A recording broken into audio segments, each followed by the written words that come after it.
ये पवित्र कथा यदि एक क्षण की भी, एक मिनट की भी अगर हमारे जीवन में उतर रही है तो ये निश्चित है, यह हमारा कल्याण जरूर करेगी। और जिस कामना के लिए हम कथा को श्रवण करने आए हैं, बाबा देव अधिदेव महादेव हमारी झोली खुशियों से जरूर भरेगा, ये निश्चित है।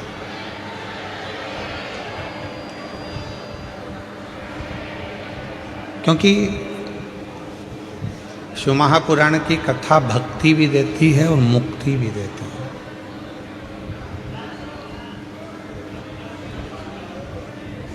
ये दोनों ही चीजें प्रदान करती हैं।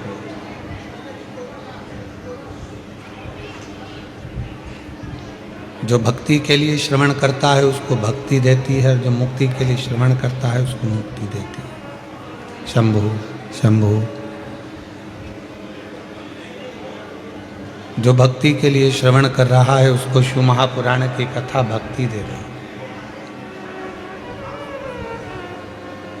और जो मुक्ति के लिए श्रवण कर रहा है शिव महापुराण की कथा उसको मुक्ति दे रही है।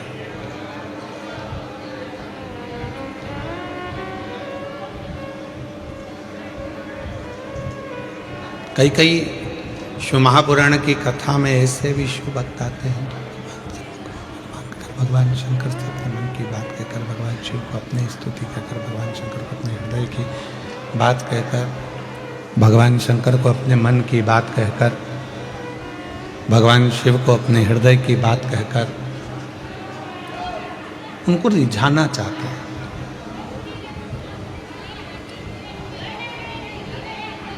अब ये जितने शिव भक्त आए हो,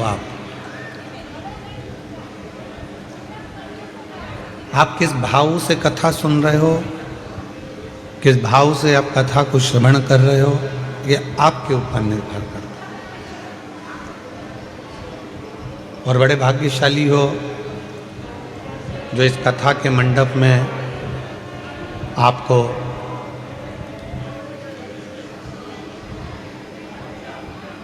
संतों में श्रेष्ठ आनंद सुख देने वाले, हमेशा जिनके चेहरे पर मुस्कुराहट रहती है, प्रसन्नता उनके चेहरे पर बनी रहती है, ऐसे संत शिरोमणि फ्लाइट बाबा हमारे बीच में है। एक बार जोरदार ताली बजाकर उनका साधुवाद, वंदन, अभिनंदन।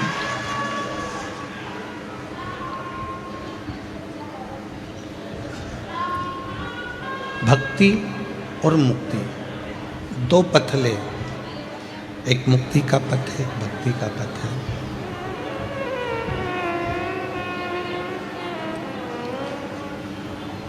शिव पुराण की कथा कहती है कि जिसने भक्ति के पथ को पकड़ लिया, जिसने भक्ति के मार्ग को पकड़ लिया, जिसने अविरल भक्ति को अपने जीवन में उतार लिया, जिसने भक्ति को अपनी जिंदगी में धारण कर लिया, फिर उसको मुक्ति नहीं ढूंढना पड़ती। क्योंकि भक्ति करने वाले के पास में मुक्ति अपने आप चलकर आती है, उसको ढूंढने नहीं जाना पड़ता।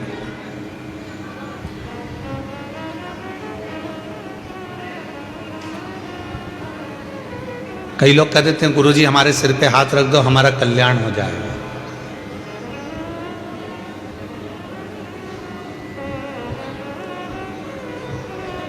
गुरुजी हमारे सिर पे हाथ रख दो, गुरुजी हमारे सिर पे हाथ रख दो। हम तो गुरुजी से भी कहते हैं तुम अपने सिर पे खुद हाथ रख लो।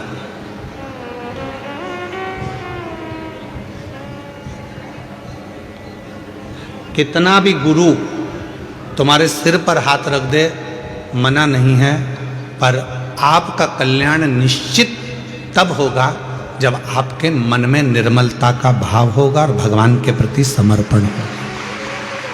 महाराज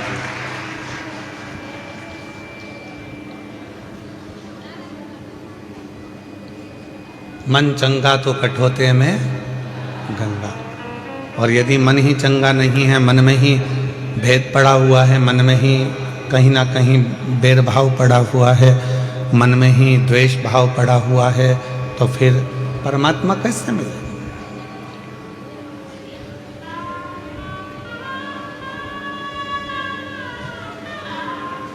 बड़ौदा की कथा को शुरुआत कर रहे हैं। पहले भी एक कथा इसी ग्राउंड में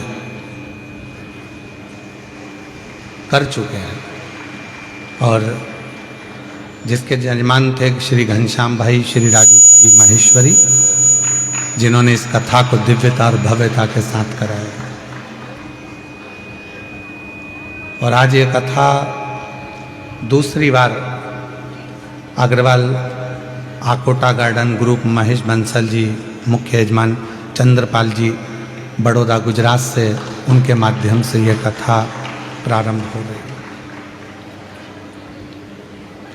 मतलब देखा जाए तो बड़ौदा वालों के भाग्य तो बहुत प्रबल हैं, ये एक लोटा जल से शंकर जी को जल्दी प्रसन्न कर लेते हैं।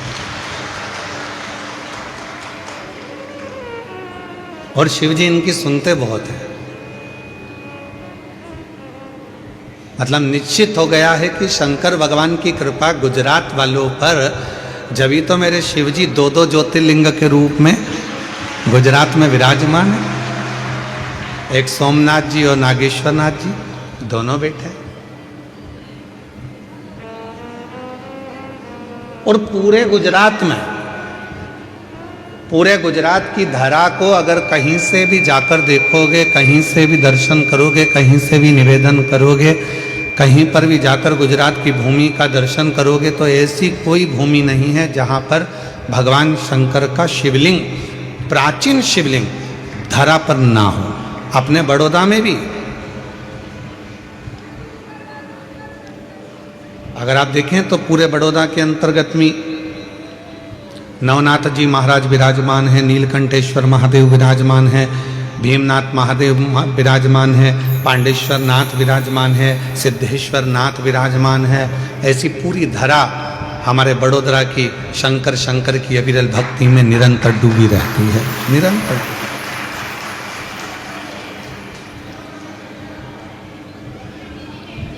अब क्या चाहिए? बड़ौदा वालों को तो कहा, जब शंकर भगवान आपकी भूमि पर विराजमान है, जब शिव जी आपकी धरा पर विराजमान है, जब भगवान देवादिदेव महादेव आपकी पवित्र धरा पर विराजमान है, तो आपके भीतर शिव भक्ति को प्रकट करिए, आपके भीतर शंकर की अविरल भक्ति को प्रकट करिए।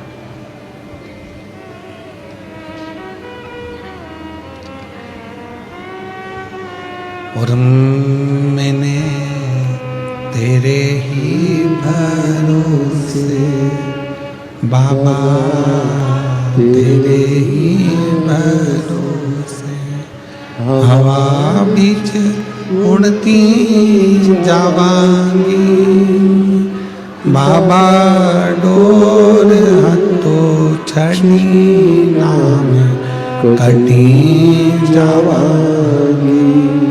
भोले मैं तेरी पतंग, शंभू मैं तेरी पतंग, हवा बीच उड़ती जावागी, बाबा डोर तो छड़ी नाम कटी जावागी। भोले मैं तेरी पतंग, शंभू मैं तेरी पतंग। अब हमको जो जरूरत है वो शिव की भक्ति की जरूरत है।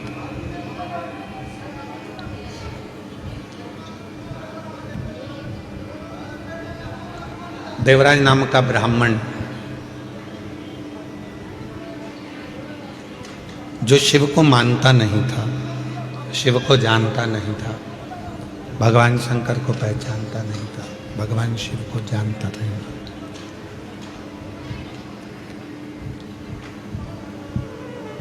ब्राह्मण के घर में उसका जन्म हो गया, ब्राह्मण के कुल में वो जन्मा, ब्राह्मण के घर में उसका जन्म हुआ। पर ब्राह्मण कर्म वो कभी ना कर पाए। ऐसे संसार में ना जाने कितने लोग हैं जो अच्छे घर में जन्म लेने के बाद भी अच्छा कर्म नहीं कर पाते।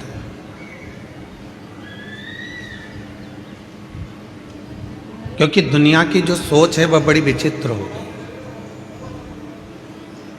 घर में ताजा अगर कोई भोजन बन रहा है तो आज के नवयुवक बच्चों को वो ताजा भोजन भाता नहीं।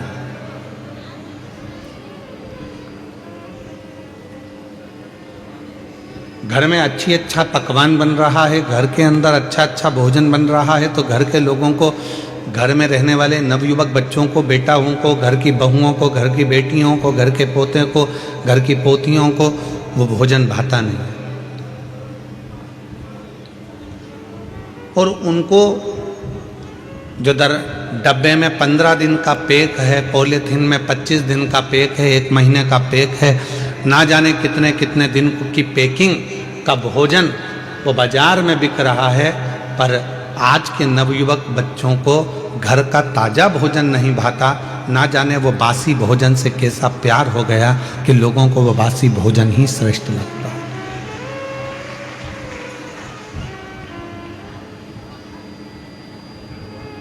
अब वो कैसा हो गया? अच्छा है नहीं है। अंदर से कैसा है किसको मालूम, अंदर से बना कैसा है वो किसी को नहीं।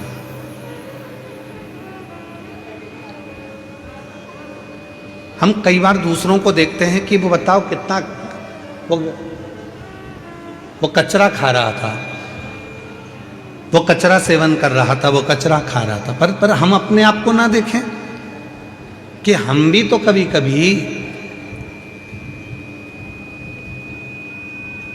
कोई ऐसा भोजन ग्रहण कर लेते हैं वो कचरे से भी बदतर होता है।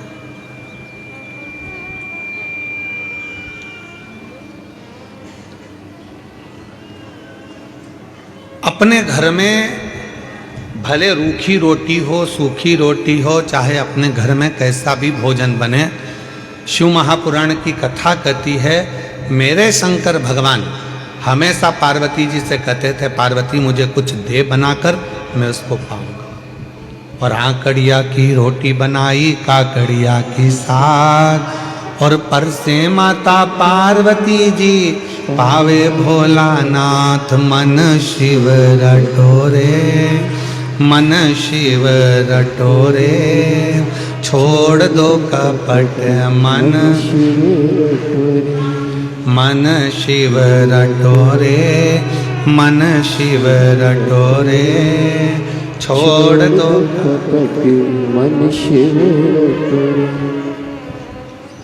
आकड़िया की रोटी बनाई, काकड़िया की साग, आकड़िया की रोटी बनाई, काकड़िया की साग, और पर से माता पार्वती जी, पर से माता पार्वती जी, और पावे भोलानाथ, मन शिव रटोरे, मन शिव रटोरे, छोड़ दो कपट मन शिव रटोरे, मन शिव रटोरे, मन शिव रटोरे, छोड़ दो कपट मन शिव रटोरे।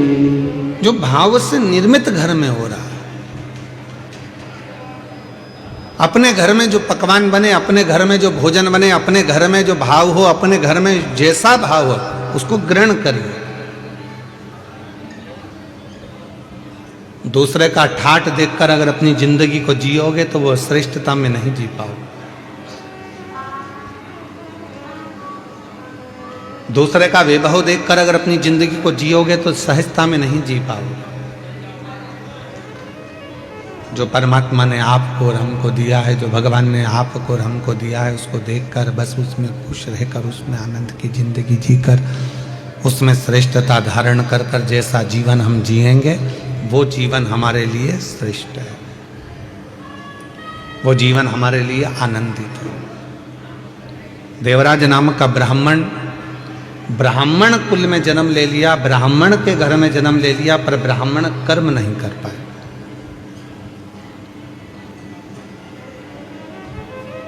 वो ब्राह्मण के कर्म से वंचित था।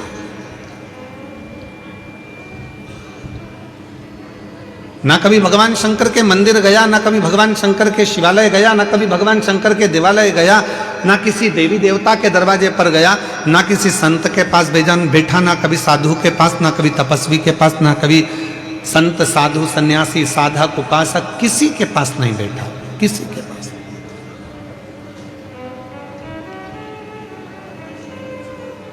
बस गलत कृत्य में, गलत कार्य में वो लगा रहा है। पर उसकी मां, देवराज ब्राह्मण की जो मां थी, वो भगवान की अविरल भक्ति धारण करने में। और कई बार हम लोगों से कह देते हैं कि जितने भी शिव महापुराण की कथा में भक्त कथा को श्रवण करने के लिए बैठे हैं, जितने आस्था चैनल पर शिव महापुराण की कथा को सुन रहे हैं, जितने फेसबुक यूट्यूब पर कथा को सुन रहे हैं, जितने सोशल मीडिया के माध्यम से कथा को श्रवण कर रहे हैं, हम सबको एक बात जरूर कहना चाहते हैं, आप अगर कथा के पंडाल में बैठे हो तो ये निश्चित है, मेरी जीजियों, मेरे जीजाओं, मेरी बेटियों, बेटाओं, मेरे बुजुर्ग माँ बाप, याद रखना ये जरूर आप में श्रेष्ठता है कि आपके माता पिता जरूर भगवान शंकर के उपासक रहे होंगे, जो इनकी भक्ति आपके हृदय में आपको प्राप्त हो।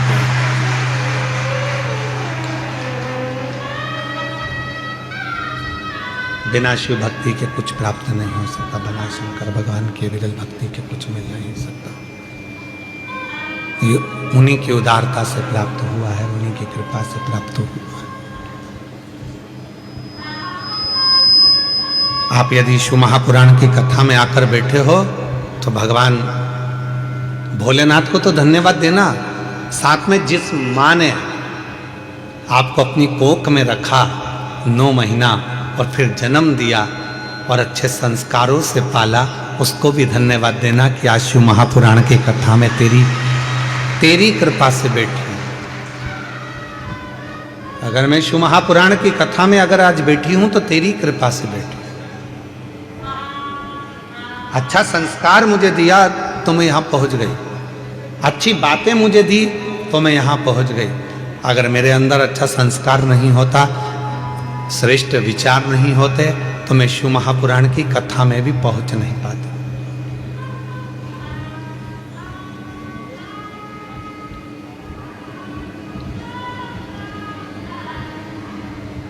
ये उसी की उदारता से, उसी की कृपा से। और कोई पिछले जन्म के अच्छे कर्म मुझे बाबा तेरा, कोई पिछले जन्म के अच्छे कर्म मुझे बाबा तेरा, जहाँ सारी दुनिया झुकती है, जहाँ सारी दुनिया झुकती है, मुझे वो आली दरबार मिला, दरबार मिला। कोई पिछले जन्म के अच्छे कर्म मुझे बाबा तेरा, कोई पिछले जन्म के अच्छे कर्म मुझे बाबा तेरा। कोई पूर्व का अच्छा कर्म होगा, कोई पूर्व का अच्छा साथ होगा, कोई पूर्व का किया हुआ अच्छा कर्म होगा, जो भगवान की कृपा से, परमात्मा की सेवा से, भगवान की दया से, परमात्मा की कृपा से आप और हमको प्राप्त हुआ। और आप और हम इस पवित्र पर कथा के पंडाल में विराजमान होकर कथा का लाभ ले रहे हैं।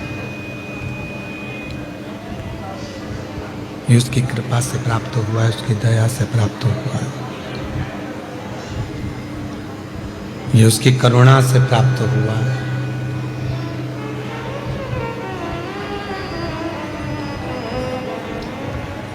गया देवराज एक दिन चोरी करने के लिए, शंभो शंभो, गया देवराज एक दिन चोरी करने के लिए, और चोरी का धन लेकर आ रहा था। तो कहाँ जाऊं, शरीर में ताप पड़ गया।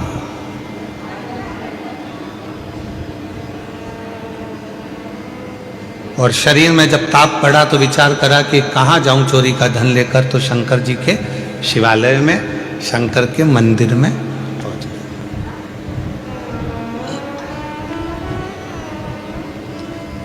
एक बात शिव महापुराण की कथा बहुत अच्छी कहती है। झूठ बोल ली है, कोई बात नहीं। जिंदगी में कपट हो गया, कोई बात नहीं। जीवन में अपने से पाप हो गया, कोई बात नहीं।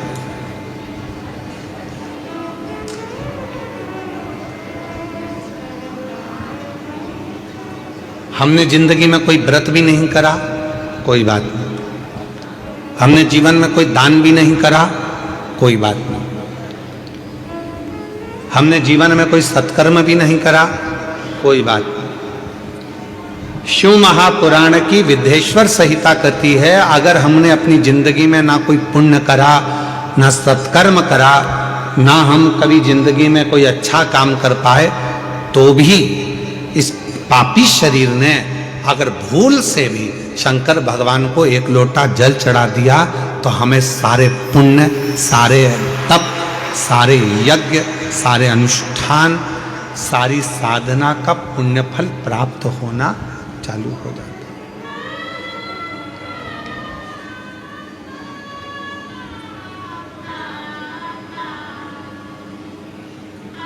इसीलिए आपके पीछे पड़े रहते हैं कि मंदिर जाओ, एक लोटा जल चढ़ाओ, सारी समस्या का हल बोल बम का नारा है, श्री शिवाय। इसीलिए आपसे कहते हैं कि मंदिर जाओ, एक लोटा जल चढ़ाओ, शंकर जी की आराधना करो। क्यों? हम दिन भर में आप और हम दिन भर में मोबाइल पर बात कर रहे हैं, किसी से बात कर रहे हैं, ना जाने कितना झूठ निकलेगा, कितनी गलत बात निकलेगी, कितनी अशुद्ध बात हमारी वाणी से निकलेगी। कम से कम यदि हम भगवान शंकर की विरल भक्ति में भगवान शंकर को एक लोटा जल चढ़ाने में लगे रहेंगे, भगवान शंकर को एक लोटा जल चढ़ाते रहेंगे, तो निश्चित है कि हमारे द्वारा किया गया जो कुछ गलत कर्म भी है तो वो नष्ट हो जाए। हमारा किया गया गलत कर्म, हमारा किया गया गलत कृत्य भी वो नष्ट हो। आप शिव साधना करो, आप भगवान शंकर की आराधना करो।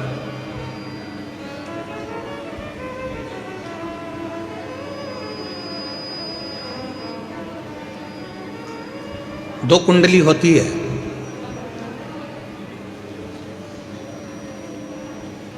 दो कुंडली है।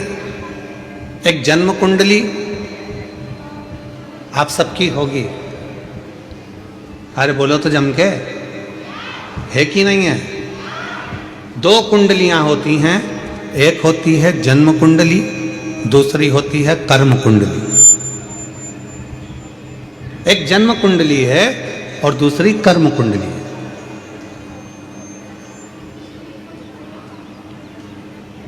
जन्म कुंडली केवल आपका भाग्य बताएगी। जन्म कुंडली का काम है आपका भाग्य बताना, जन्म कुंडली का काम है आपका भाग्य बता देना, दर्शा देना। पर इस जन्म कुंडली से भी बड़ी अगर कोई कुंडली होती है तो वो होती है हमारे कर्म की कुंडली। आपने अच्छा कर्म करना चालू कर दिया, मेहनत करना चालू कर दी, तो जन्म कुंडली में भले राजयोग ना लिखा हो, पर आपने अगर मेहनत करी है तो राज सिंहासन पर तो बैठकर ही रहे।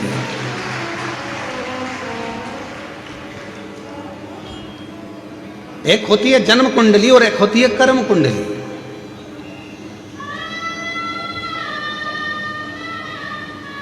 और जितने भी संसार के लोग हैं ना, सबसे पहले अपनी जन्म कुंडली लिखाते हैं। महाराज जी जरा देख के बताओ ना हमारा भाग्य कैसा है।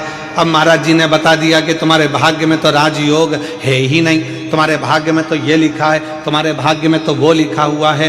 तो हमारा निवेदन है, दुनिया के महाराज ने तुम्हारी कुंडली देखकर भले बेकार बता दिया हो, दुनिया के महाराज ने तुमसे कह दिया हो कि तुम्हारी कुंडली में राजयोग नहीं है, दुनिया के महाराज ने तुमसे कह दिया हो कि तुम्हारी कुंडली में शनि आकर बैठ गया हो, दुनिया के महाराज ने तुमसे कह दिया हो कि तुम्हारी कुंडली में मंगल आकर बैठ गया, तुम्हारी कुंडली बेकार है, तुम्हारा राजयोग नहीं है, तुम्हारी जिंदगी में ये दुख है, तुम्हारी जिंदगी में ये तकलीफ है, तुम्हारी जिंदगी में ये कष्ट है।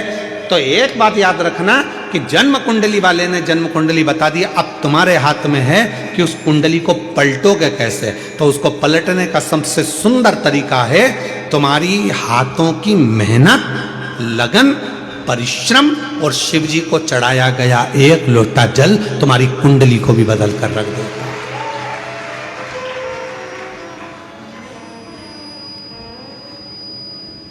अब तुम मेहनत ही ना करो और सोचो कि मेरा भाग्य ही बेकार है। मैंने तो पत्रिका दिखाई थी, मैंने कुंडली दिखाई थी, उसमें तो महाराज जी ने बता दिया था कि मेरी कुंडली में अच्छा योग ही नहीं है। तो फिर आप घर पर आकर बैठ गए, फिर आपने कोई कर्म नहीं करा, तो फिर वो कुंडली अपना असर करे।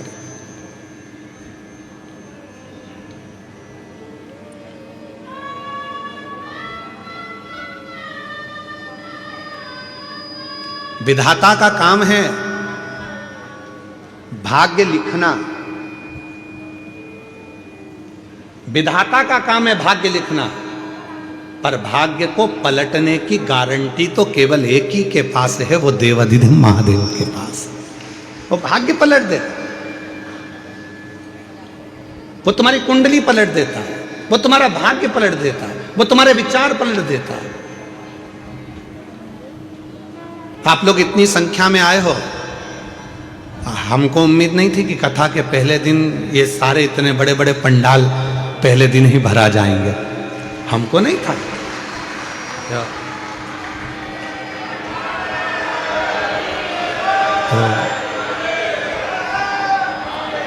हमको लगा था कि भाई गुजरात है तो थोड़ा भाषा का फर्क पड़ता है, तो ऐसा लग रहा था कि ना जाने बड़ौदा है। हालांकि पिछली कथा में भी बहुत लोग आए थे, पर ऐसा था कि पहले दिन की अपेक्षा दूसरे दिन ज़्यादा आए थे, दूसरे दिन के बाद तीसरे दिन ज़्यादा आए थे। पर बड़ौदा वालों ने तो पहले दिन ही बॉल को 6 पर ले जाकर छोड़ दिया है। तो अच्छा, तुम्हें चिंता है कि नहीं है? चिंता हमको नहीं मालूम, पर हमको कथा में आने की चिंता है। हम जब यजमान परिवार अग्रवाल जी के यहाँ से चले थे, जयदेव जी हमको गाड़ी में लेकर आए अग्रवाल जी, तो हम उनसे कह रहे थे कि आज तो बड़े आराम से अपन थोड़े बहुत ट्रैफिक में फंस कर आ गए हैं, पर कल की उम्मीद नहीं लग रही है कि अपन पहुंच पाएंगे समय पर। तो अपन एक काम करेंगे, आधा घंटा पहले निकलेंगे। तो जयदेव जी भी हमारी गाड़ी ड्राइव करते करते, और हमारे कृष्ण कन्हैया है वो, भाई जो गाड़ी चलाए वो कन्हैया, जो गाड़ी को साधे सारथी वो भगवान कृष्ण। तो हमने जयदेव जी से कहा, तो जयदेव जी भी बोले हाँ गुरुजी अच्छा है, आधे घंटे पहले निकलेंगे तो आप हमारी गाड़ी में कम से कम आधे घंटे तक बैठे तो रहोगे। तो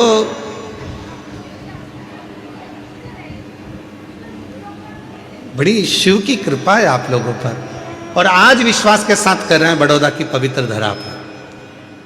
जिसने 7 दिन की शिव महापुराण की कथा इस पंडाल में रोज बैठकर श्रवण कर ली और झोली पसार कर जिसने मांग लिया, 3 महीने के अंदर उसका पत्र इस व्यासपीठ पर जरूर पहुंचेगा। ये श्रवण हार हार महा, जिसने दिल से मांग लिया, जिसने हृदय से। अभी सूरत की कथा में कहा था, जो दिल से मांगोगे वो दिल से देगा, जो दिल से मांगोगे वो दिल से देगा। मेरा भोला भंडारी है, तेरी झोली भर देगा। मेरा भोला भंडारी है, तेरी झोली भर देगा। मस्तक पे चंदा है, उजियारा कर देगा। मस्तक पे चंदा है, उजियारा कर देगा। मेरा भोला भंडारी है, तेरी झोली भर देगा। मेरा भोला भंडारी है, खाली झोली भर देगा। मस्तक पे गंगा है वो शीतल कर देगा। मस्तक पे गंगा है वो शीतल कर देगा। मेरा भोला भंडारी है खाली झोली भर देगा। देवराज नाम का ब्राह्मण जो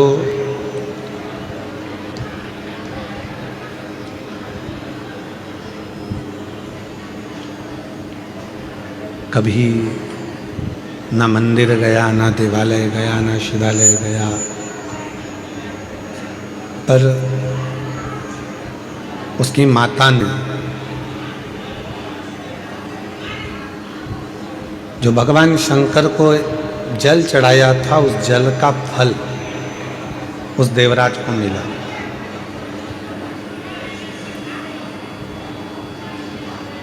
और वो फल काम भी ऐसी जगह आता है जिस समय पर मनुष्य बहुत ज्यादा अटक जाता है। जैसे कनेर का फूल और दुर्वा का संग।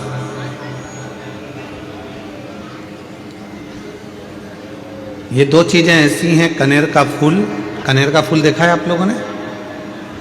हाथ उठाओ जिन जिन ने कनेर का फूल देखा। देखा सबने? रखो अपने। एक कनेर का फूल, एक दुर्वा। दुर्वा हमारे यहाँ पर कहते हैं वो हरी हरी जो घास होती है, दूब होती है, उसको दुर्वा कहते हैं।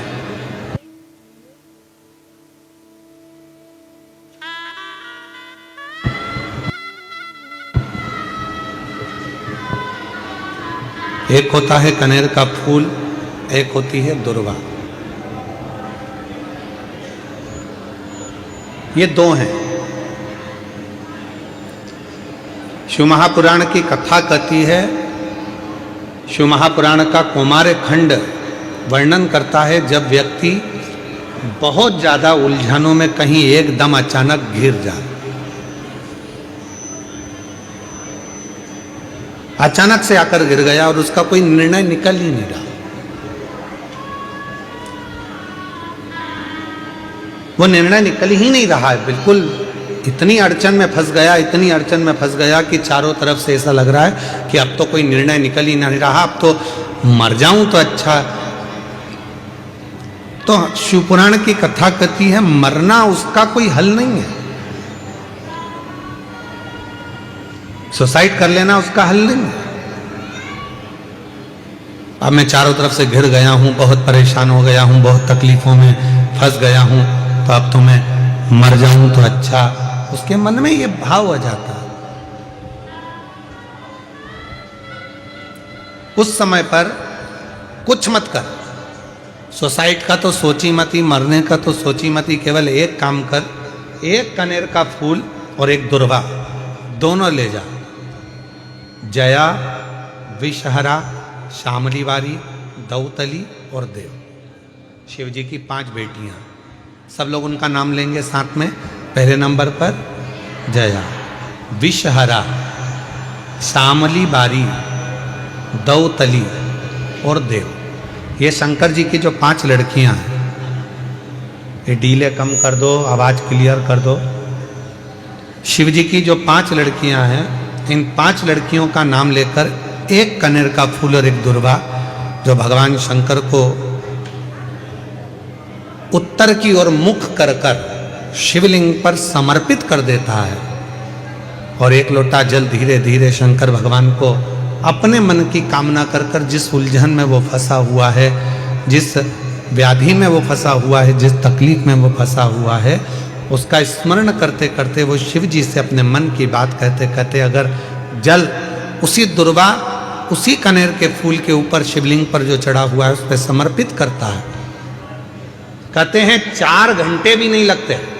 3 महीने तो जान दो, 3 दिन भी जान दो, 4 घंटे भी नहीं लगते और देवाधिदेव महादेव उस व्याधि से उसको निकालना प्रारंभ कर।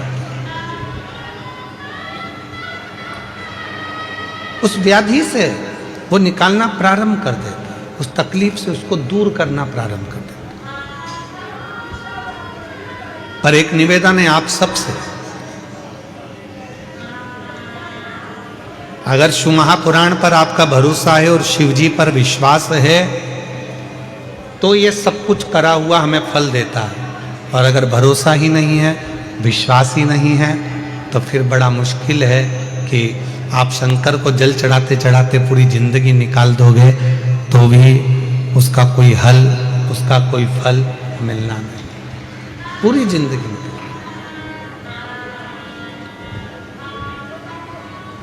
आप दिल से उसको निवेदन करो, प्रार्थना करो, वो तेरा ही दिया मैंने खाया पिया, तेरा शुक्रिया, तेरा शुक्रिया, मुझे भोले बाबा ने बहुत दे दिया, तेरा शुक्रिया, तेरा शुक्रिया। शिव को अपने मन की बात कर। लोग कहते हैं गुरुजी हम बहुत बुरे फंस गए, हम बहुत बड़े तकलीफ में फंस गए, बहुत बड़ी तकलीफ में हम लोग फंस गए, हम बहुत व्याधियों में। एक पत्र आया है, बहुत अच्छा पत्र, अभी सूरत की कथा का है। हमने कहा था सूरत की कथा में कि यदि सूरत वालों ने अगर दिल से कथा सुनी है तो बड़ौदा की कथा में उनका पत्र जरूर आएगा, और वो पत्र आया, वो पत्र पहुंचा।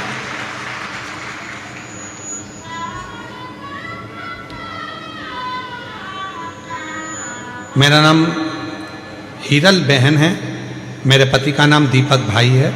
मैं स्वामीनारायण मंदिर के नज़दीक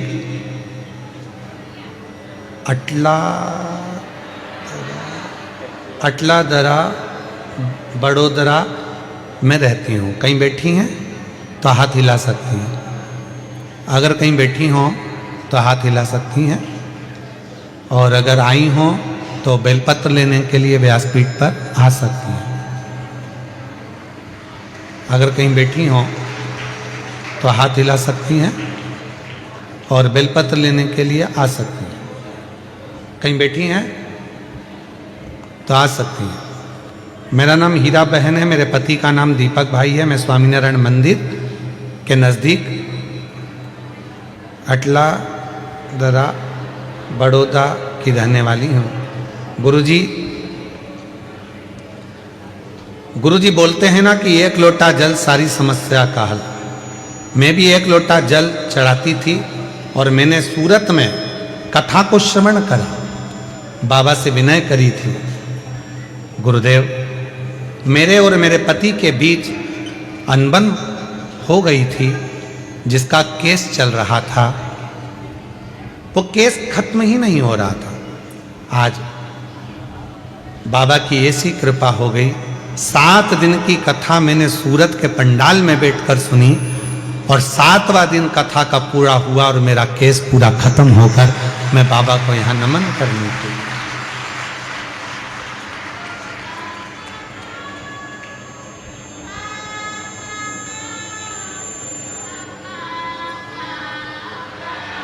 शिव को फिर निवेदन है, जो आप दिल से बाबा को कहते हो, दिल से प्रार्थना करते हो, दिल से विनय करते हो, दिल से निवेदन करते हो, बाबा उसको स्वीकार करते हैं, भगवान शंकर उसको सुनते हैं। एक पत्र और है, बड़ा सुंदर है।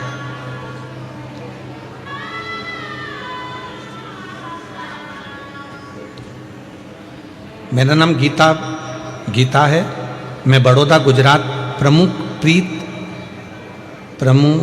प्रीत पार्क सोसाइटी की रहने वाली हूँ।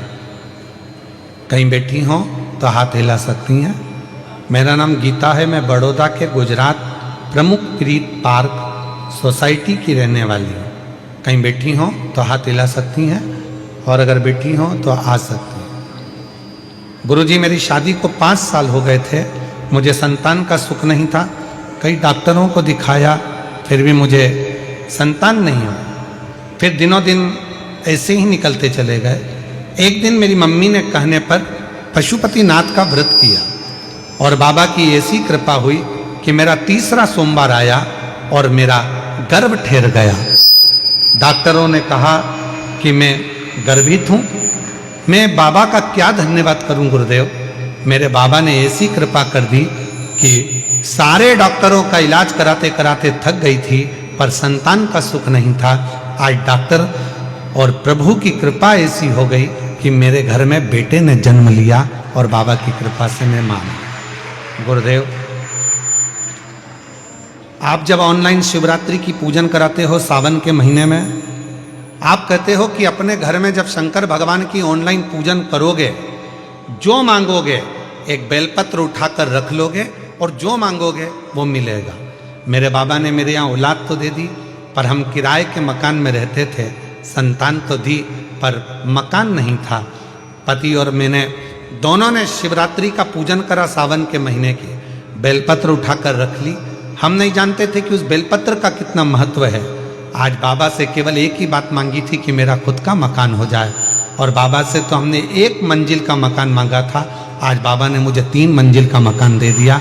मैं बाबा को धन्यवाद देने के लिए यहाँ पर आई। कहीं बैठी हों तो आ सकती हैं और बेलपत्र ले जा सकती हैं।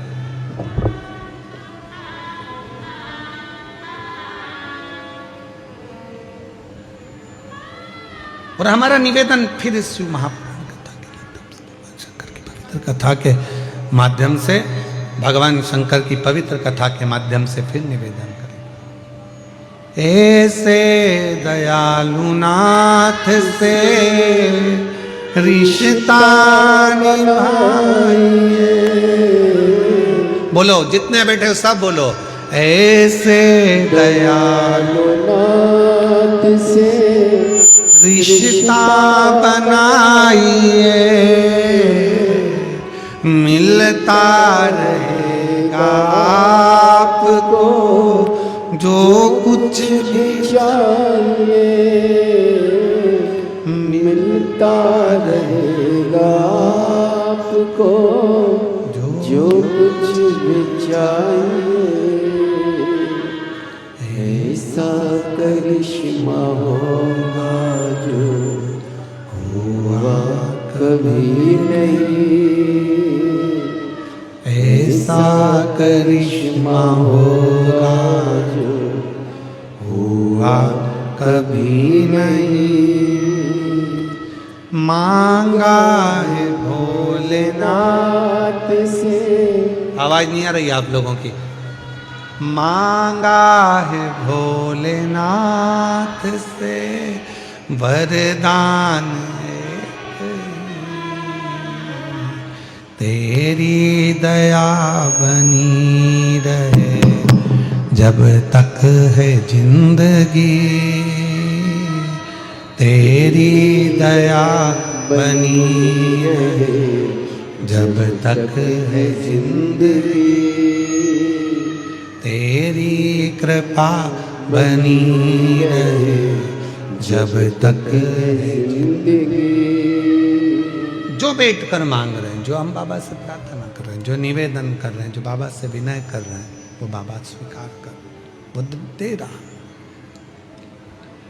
स्वीकृत कर रहा, स्वीकार कर रहा।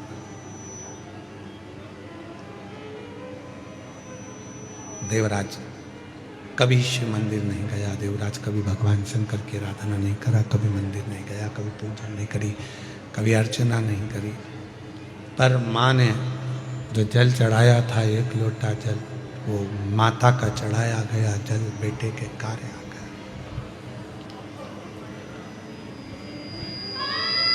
माँ का चढ़ाया गया जल बेटे के काम आ गया। जो आप शिव जी को जल चढ़ा रहे हो, भगवान शंकर को जल चढ़ा रहे हो, शिव जी से विनय कर रहे हो, निवेदन कर रहे हो, विनय कर रहे हो, विनती कर रहे हो, वो चढ़ाया गया जल एक ना एक दिन आपकी जिंदगी को पलटकर जरूर रखेगा, ये निश्चित है। जो चढ़ा, जो शंकर भगवान को जल चढ़ा रहा है, जो शिव जी को जल समर्पित कर रहा है वो आपका जीवन बदल कर रहा है, ये निश्चित।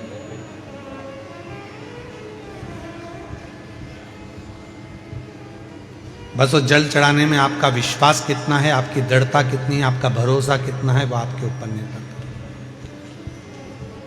देवराज शिव मंदिर में पहुंचा, चोरी का धन था, बैठ गया, शरीर में ताप पड़ा, बुखार आया।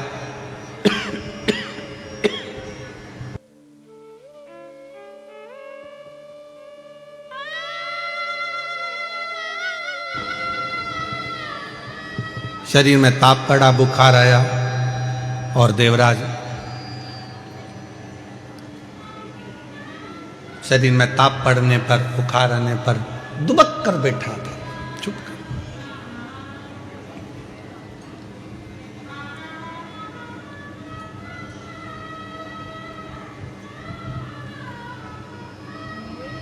परसों के दिन जब हम सीहोर में थे बाबा के धाम में, तो ही किसी ने प्रश्न किया था परसों, और उस प्रश्न में उसने कहा कि गुरुजी, सबसे पहले शंकर भगवान जब अपने भक्त पर कृपा करते हैं, जब शंकर भगवान अपने भक्त का दुख काटना चालू करते हैं, तो हमको कैसे मालूम पड़ता है कि भगवान शंकर ने अब हमारा दुख काटना प्रारंभ कर दिया? हमें मालूम कैसे पड़ेगा? तो हम उमाखंड में एक चरित्र आता है,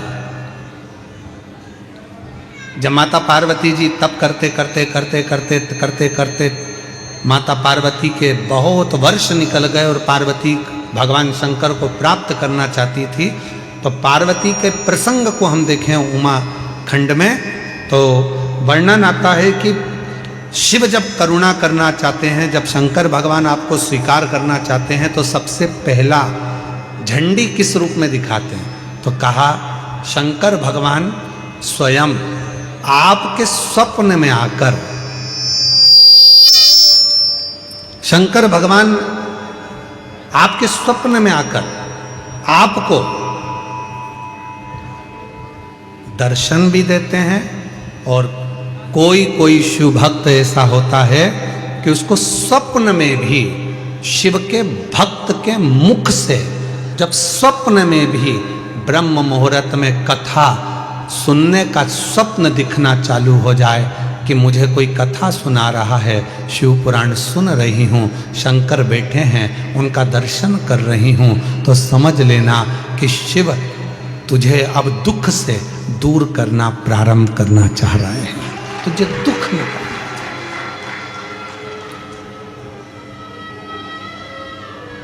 महाराज जी, कई लोग कहते हैं कि स्वप्न में अगर शिव जी दिखते हैं तो क्या फल मिलता है? शिव महापुराण का पार्वती खंड कहता है, अगर स्वप्न में शंकर भगवान का शिवलिंग का दर्शन हो जाए, समझ लेना कोई बहुत बड़ी विपदा आने वाली थी, शंकर भगवान सामने आकर खड़े होकर उस विपदा को टाल।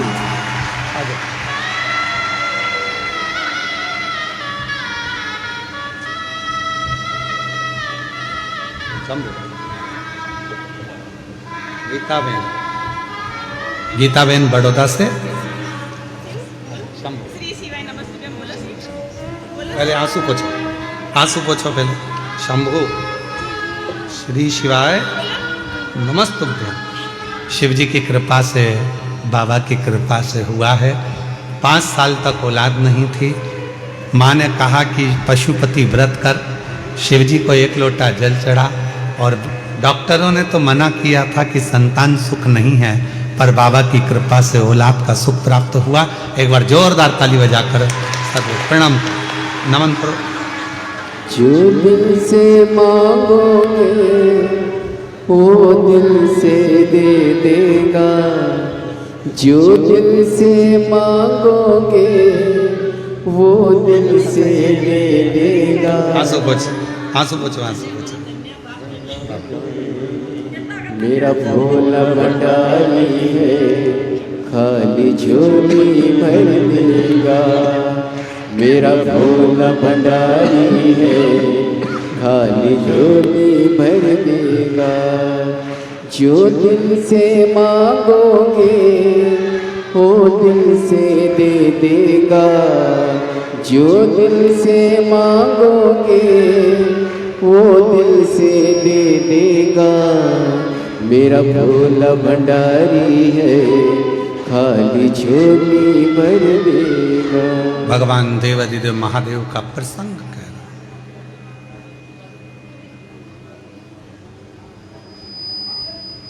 वो आता है दुख मिटाने से पहले, वो आपका स्वप्न में भी आकर आपका दर्शन देकर कह जाता है कि अब चिंता करने की जरूरत साथ है।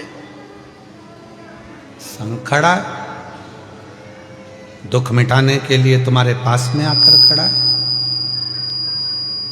क्यों चिंता करना?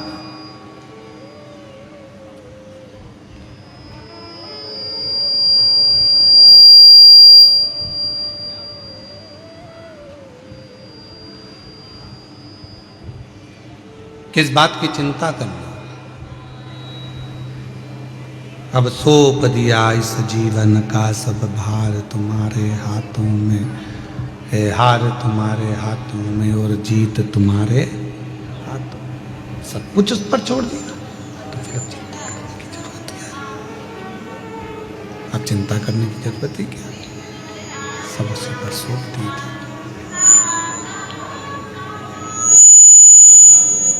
जब भक्ति की प्रबलता होती है, विश्वास दृढ़ होता है,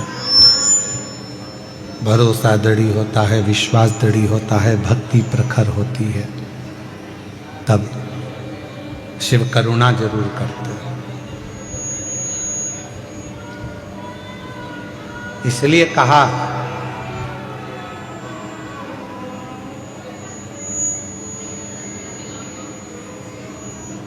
गेट पर, बेड पर और डेट पर, तारीख पर,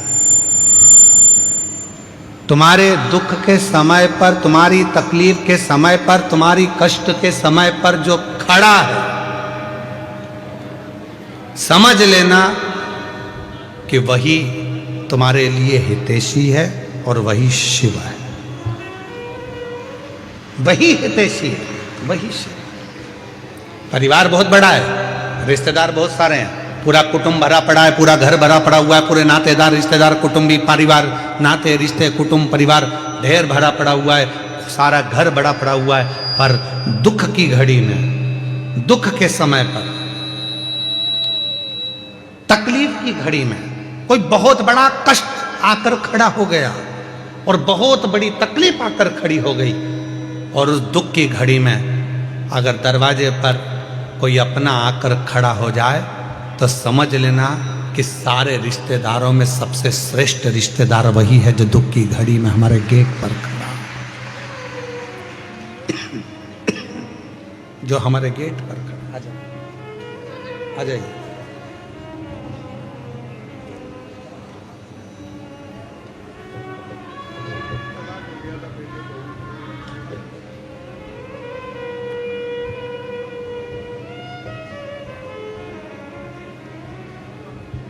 वापिस जुड़ गए बेटा, दोनों आकर।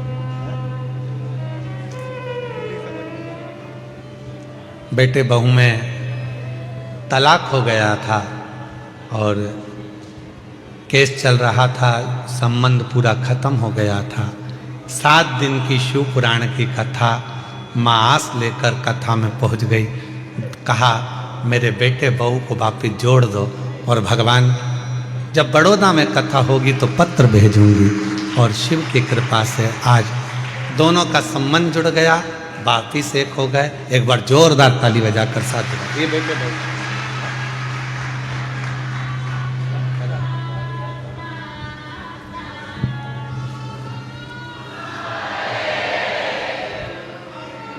एक विश्वास, एक भरोसा, एक दृढ़ता। जब शिव से कहें, बोले, तो शिव उसको स्वीकार करता।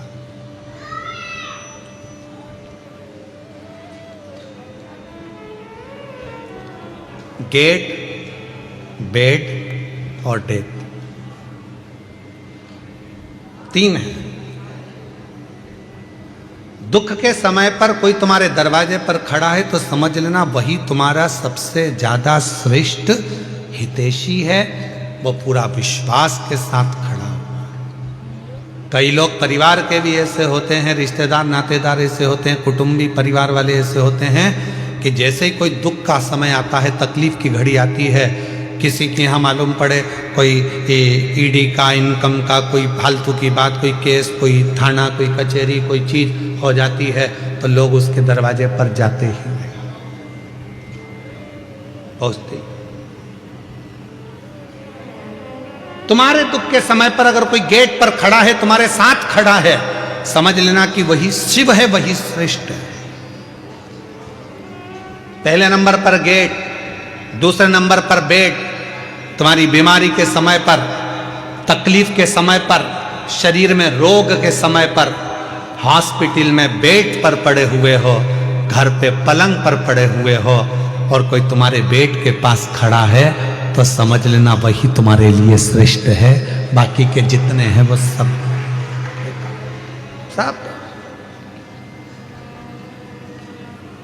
श्रेष्ठ वही है। कौन कौन है परिवार में? तो कहा मेरे 4 मामा जी हैं, 3 मौसी जी हैं, मेरा 4 बेटे हैं, 4 बहुएं हैं, मेरी लड़की दामाद 3 है, 3 मेरी बेटी हैं, 3 दामाद हैं, दामाद के बच्चे हैं, मेरा देवर है, देवरानी है, जेठ है, जेठानी है, और मालूम पड़ा शरीर में कष्ट आ गया, रोग आ गया, हॉस्पिटल में पड़े हो, और हॉस्पिटल में पड़े हो और मालूम पड़ा एक दिन भी अगर परिवार वाले तुम्हारे बेड के पास आकर खड़े नहीं हुए, तुम्हारे दरवाजे पर आकर खड़े नहीं हुए, तो वो रिश्तेदार किस काम के? और कोई दूसरा हॉस्पिटल में बीमार व्यक्ति अपने मरीज को देख रहा था और साथ में तुम्हारी भी देखभाल कर रहा है, तो उससे बड़ा दुनिया में कोई नहीं हो सकता। वो बेड के पास खड़े होकर तुमको नहीं। परिवार इतना बड़ा, घर इतना बड़ा, कुटुंब इतना बड़ा, रिश्ते इतने सारे, पर गेट पर, बेड पर और डेट मतलब तारीख, कहीं कचहरी में तारीख चलती है, कहीं कोर्ट में तारीख चलती है, कहीं दुख की तारीख होती है, कहीं तकलीफ की तारीख होती है। परिवार वालों से कहा हमारे ऊपर ये ऐसे ऐसे तकलीफ है, अपन उस तारीख को वहाँ चलेंगे, तुम हमारे साथ चलना, अपन उस तारीख को वहाँ चलेंगे, तुम हमारे साथ चलना। कोई उस डेट में खड़ा नहीं होता तो रिश्ते नाते कुटुंब कबीले किस काम के? परिवार किस काम के?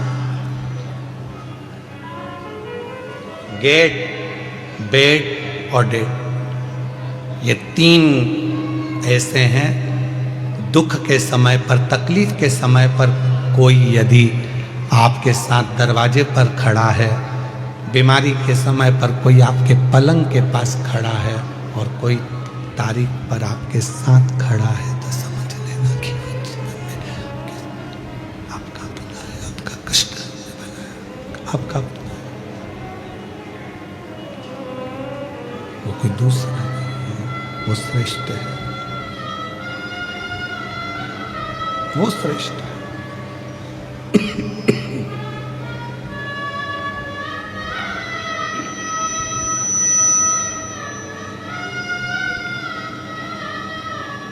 बस देवराज नाम का ब्राह्मण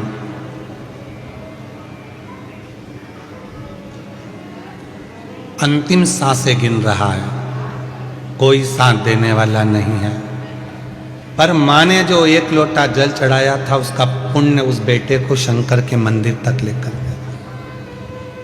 वो पुण्य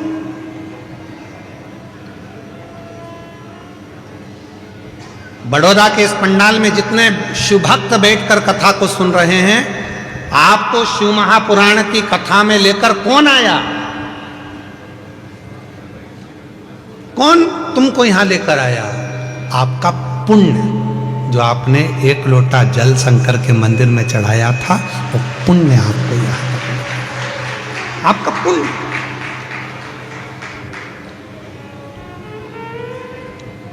कई लोग पत्रिका दिखाने जाते हैं, कहते हैं महाराज जी बताओ इसमें राजयोग कितना है, राजयोग कितना है, बताओ हमारा भाग्य कैसा होगा, हमारा भविष्य कैसा होगा। ढेरों लोग ज्योतिषाचार्य जी के पास में जाते हैं और पूछते हैं कि हमारा भविष्य कैसा होगा, हमारा राजयोग कैसा होगा। हमारा निवेदन है, आज तक कोई ऐसा हाथ दिखाने वाला नहीं मिला, कोई आज तक ऐसी पत्रिका दिखाने वाला नहीं मिला जिसने किसी ज्योतिषाचार्य से जाकर पूछा हो कि बताओ कि राजयोग नहीं, ये बताओ कि मेरे राम का दर्शन कब होगा, मेरे शिव का दर्शन कब होगा, मेरे कृष्ण का दर्शन कब? क्या मेरे भाग्य में राम योग लिखा है? राजयोग नहीं, मेरे हाथ की रेखा में क्या राम का दर्शन लिखा है? मेरे हाथ की रेखा में क्या भगवान का दर्शन लिखा है? मेरे पत्रिका में, जन्म पत्रिका में क्या शिव का भक्ति लिखी है? क्या मेरी जन्म पत्रिका में भगवान शंकर की भजन लिखा है? क्या मेरी जन्म पत्रिका में क्या शिव की भक्ति लिखी है?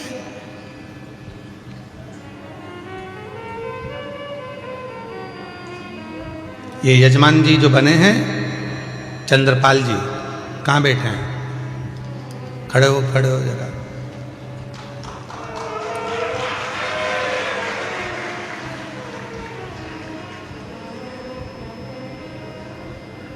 जब महेश बंसल जी, ये महेश बंसल जी हैं, महेश बंसल जी ने जब हमको कल कहा कि गुरुजी मुख्य यजमान ये चंद्रपाल जी हैं, महेश बंसल जी आप कल बोले कि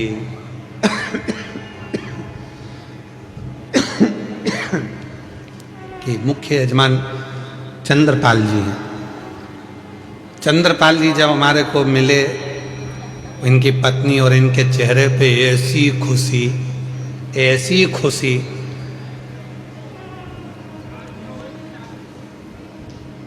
शाल की ट्रे रखी थी बाजू में, वो भी ध्यान में नहीं, पानी का लोटा ध्यान में नहीं, थाली ध्यान में नहीं, और जब हाथ में तिलक लगा रहे थे तो हाथ भी इनका थर थर थर थर थर थर थर थर काँप रहा था। आज हमको कल बंसल जी, इनको देखकर ऐसा लगा जैसे शबरी के दरवाजे पर राम जी आए थे, तो शबरी भी अपनी सुध खो बैठी थी, वो सुध खो। पर बंसल जी आपको भी मैं धन्यवाद दूंगा, आप बोले हीरा के परखैया हो पक्का। जिन जजमान के यहाँ हमारे को ठहराया, अग्रवाल जी के यहाँ, जयदेव जी उनके पुत्र हैं जिनके हम ठहरे, उनका भी इतना सरल भाव है, इतना सरल भाव। क्या नाम है उनका जिनके हम ठहरे हैं? उनका हम नाम स्मरण में नहीं है हमको, अग्रवाल जी का। तो वो आप ही हैं? अच्छा, साधुता है आपको, बहुत बहुत। इतनी सरलता के साथ में हम जैसे चाहते हैं कि हम जहाँ रुकें वहाँ हम केवल भजन करें, इसके सिवाय कोई हमको परेशान ना करे, ना हमसे कोई पूछे, ना हमसे ये भी मत पूछो कि तुम खाना खाए, भोजन करे कि ना करे, पानी पिए कि नहीं पिए, दूध प्रसाद लिया कि नहीं लिया। हम तो हमारा भक्ति महाराज जी, केवल शिव जी का अभिषेक, शालिग्राम जी का अभिषेक, ठाकुर जी की सेवा और श्री शिवाय नमस्ते। तो मैं इनको भी धन्यवाद दूंगा, आपने ऐसी जगह ठहराया कि जहाँ उनकी बहू बच्चे कोई नहीं, केवल कुछ कोई पूछे ना, केवल उनको मालूम है गुरु जी अपनी भक्ति में लगे हैं, भोजन प्रसाद बना देना, ठाकुर जी की सेवा में पहुँचा देना। अग्रवाल जी आपको भी बहुत बहुत धन्यवाद देता हूँ इस चीज़ के लिए। साधु विराजी, बहुत बहुत शिव तत्व इसी को कहते हैं।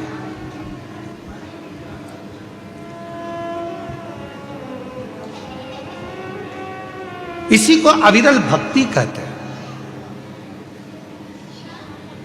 हाथ दिखाने वाले बहुत मिलेंगे और कहेंगे राजयोग बताओ, पर ऐसा कोई आज तक ज्योतिषाचार्य के पास में जाकर, कोई विद्वान पंडित जी के पास जाकर नहीं पूछा कि मेरे हाथ में राजयोग मत बताओ, मेरे हाथ में बता दो राम योग, शिव योग, मेरे हाथ में बता दो कृष्ण योग कब है, मुझे कब मेरे बड़ौदा में मेरे शंकर की कथा सुनने को मिलेगी, कब मेरा शंकर आएगा, कब मेरा भाग्य खुल जाएगा, कब मेरी किस्मत।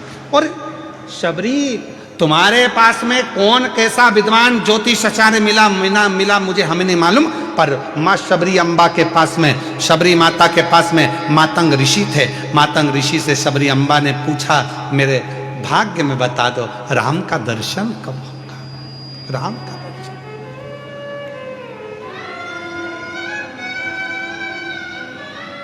शबरी चाहती तो मातंग ऋषि से कह सकती थी कि मेरी 4 मंजिल का भवन कब बनेगा, गाड़ी कब आएगी, बंगला कब आएगा, राज्य योग कब बनेगा।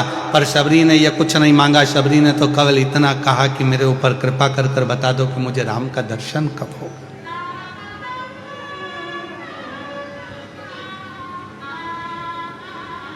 कब?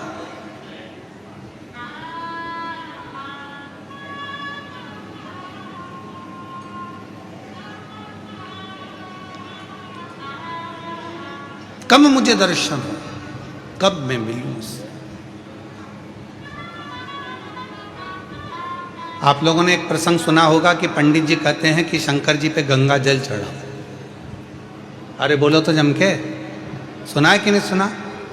कई पंडित जी कहते हैं पूजन करने बैठे हो, गंगा का जल लाओ शंकर पे चढ़ाएंगे, गंगा जल लाओ शिव जी पे चढ़ाएंगे। कभी आपके मन में आया कि पंडित जी ने कहा कि गंगा का जल शिव जी को चढ़ाना है, गंगा का जल शंकर भगवान को चढ़ाना है? कभी विचार करा कि आपने पंडित जी से कहा, पंडित जी आप कह रहे हो कि गंगा का जल शिव जी को चढ़ाना है, पर गंगा तो शंकर भगवान के मस्तक पर बैठी हुई है, तो उनका जल उन्हीं को चढ़ाएंगे, यह कहाँ की रीति है? आप बोलो कि साधारण जल लियाओ, कुएं का जल लियाओ, बावड़ी का जल लियाओ, जाओ ये जल लेकर आओ शंकर भगवान को, पर आप कह रहे हो गंगा का जल चढ़ाएंगे। ये रीति कहाँ से आई? क्योंकि गंगा मैया जब शंकर भगवान की जटा में आकर बैठ गई, चारों तरफ से जटा बंद गई, गंगा अंदर रह गई, और रहने के बाद गंगा बाहर निकलने के लिए घूम रही है उसी जटा के अंदर। भागीरथ बाबा हाथ जोड़कर कहते हैं, भोले बाबा मेरे पूर्वजों के उद्धार के लिए गंगा को तो बाहर निकाल दो, वो तो पूरी की पूरी आप में समाहित हो गई। तब शंकर भगवान ने कहा, कौन कह रहा है कि गंगा को निकालना है? भागीरथ जी कहते हैं, मेरे पूर्वजों के लिए गंगा को निकाल दो, मैं गंगा को निकालने को तैयार हूं। गंगा तैयार है? गंगा कहती है, मैं भागीरथ जी के पूर्वजों के उद्धार के लिए कलकल कर कर बहना चालू करती हूं, और ऐसी दौड़ लगाऊंगी कि भागीरथ बाबा के 60,000 काकाओं के उद्धार को मैं अभी की अभी कर दूंगी। शिव जी कहने लगे, तेरी दौड़ में तुम मुझे दर्शन नहीं कर पाएगी, मुझसे नहीं मिल पाएगी।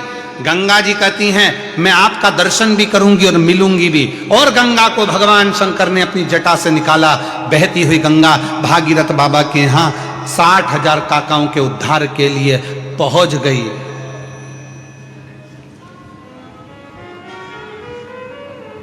गंगा सागर में पहुंच गए।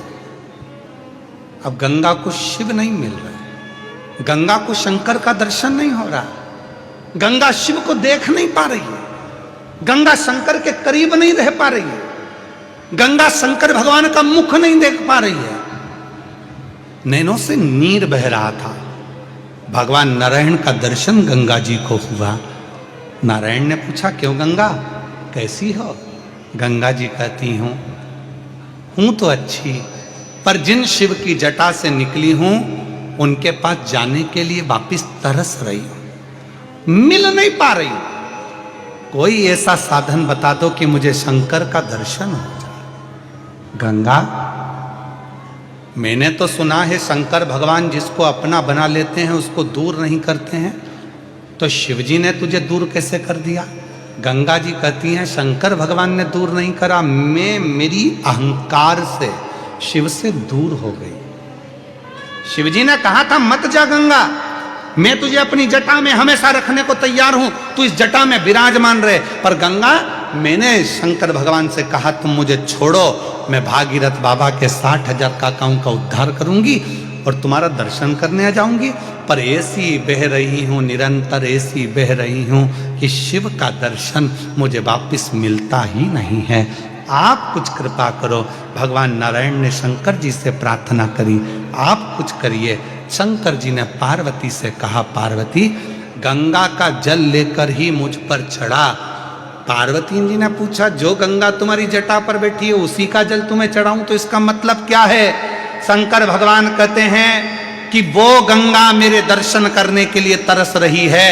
अगर तू गंगा का जल मुझ पर चढ़ाएगी, वो गंगा मेरा दीदार कर पाएगी, तो मैं तुझे वर प्रदान कर दूंगा। वर दे। उस दिन से ब्राह्मणों ने, ज्योतिषों ने, विद्वानों ने नियम बनाया। लोग कहते हैं शंकर जी को गंगा जल से स्नान कराओ, गंगा जल चढ़ाओ। क्यों?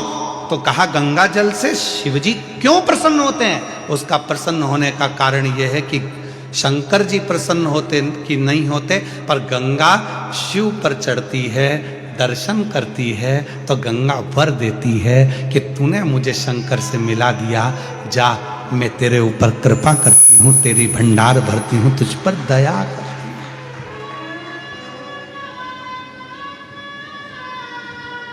कृपा करती हूँ, मैं तुझ पर दया करती हूँ। और मिलाने वाला कितना श्रेष्ठ होता है ये आप सबको मालूम है। मिलाने वाला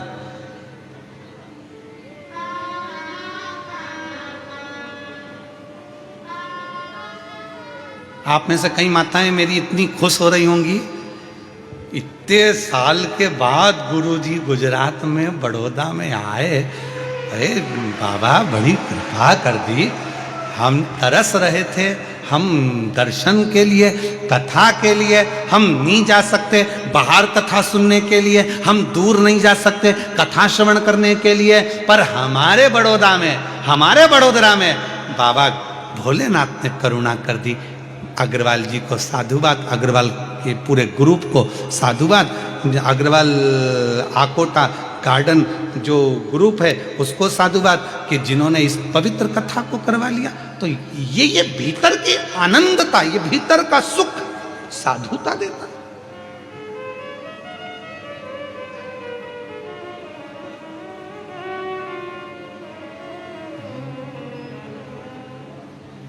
और मैं हूं प्रेम रोगी, मेरी दवा तो कराओ, जाओ जाओ जाओ किसी वेद को बुलाओ, मैं हूं प्रेम। और इसी भजन को, इसी गीत को, फिल्म के इस गीत को हमने शिव पर गाने का स्मरण किया।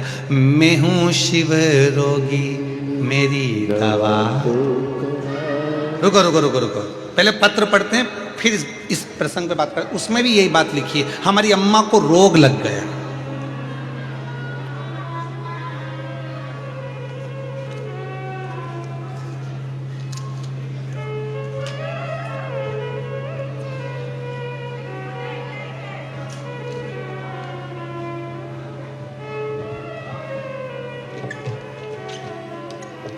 इन्हीं ने लिखा है, ये जो गीता दीदी आई थी, गीता बहन बड़ौदा से, इन्हीं ने लाइन लिखी है, जरा पढ़िएगा आप भी हमारे साथ में। सब पढ़ना, जितने आस्था चैनल पर बेबी और जो एलईडी के सामने देख रहे हैं वो भी पढ़ना। इस लाइन को दिखाइए, थोड़ा बड़ा कर कर, थोड़ा बड़ा कर कर दिखाना। गुरुजी सबको चरस गांजा का नशा चढ़ता है, और मेरी मम्मी को शिव महापुराण का नशा चढ़ा।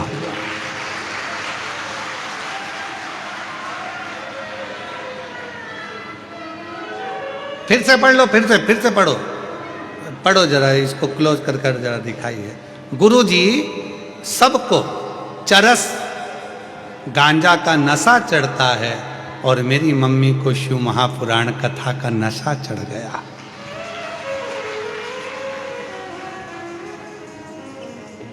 पहले मम्मी बीपी की दवा खाती थी, देखो देखो जरा पढ़ो तो सही। पहले मम्मी बीपी शुगर की दवाई के बिना चल नहीं सकती थी, आज मेरी मम्मी बीपी और शुगर सब की दवाई बंद हो गई, शिव महापुराण की दवाई चालू। और मैं हूँ शिव रोगी, मेरी दवा तो कराओ, जाओ जाओ जाओ डमरू वाले को बुलाओ, मैं हूँ शिव रोगी, मेरी दवा तो कराओ, जाओ जाओ जाओ सीहोर वाले को बुलाओ, मैं हूँ शिव रोगी। ये रोग की दवा। और एक प्रसंग और है, अच्छा है, देखिए।